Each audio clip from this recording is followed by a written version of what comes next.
Well, as a starting point, crypto agility, from my perspective, is made up of three core capabilities. So first, the ability to find or discover your cryptographic assets, certificates, keys, secrets across your organization. Secondly, the ability to control those assets with policy. And finally, third, the ability to automate the lifecycle management of those assets, renew, rotate, replace as needed.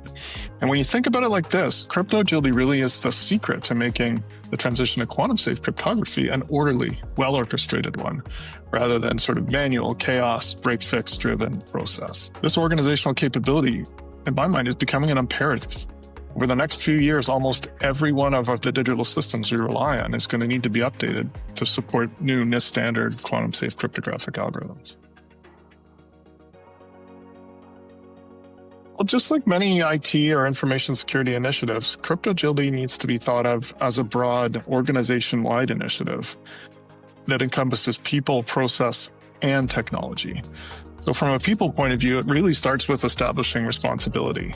Someone or some group in your organization needs to be responsible for planning and executing this cryptographic transition. When I think about process, I consider prioritization.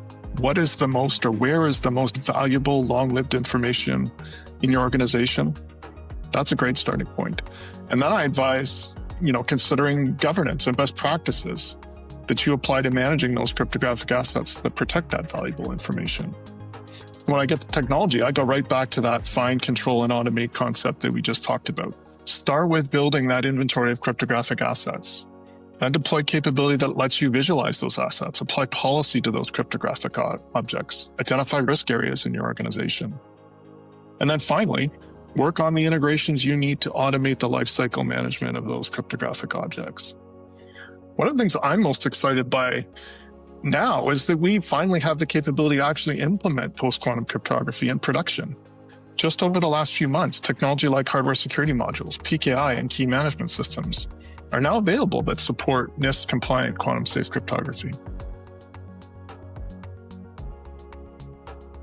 We're certainly seeing across our customer base many organizations starting down this path and potentially getting caught in common concern or pitfall areas.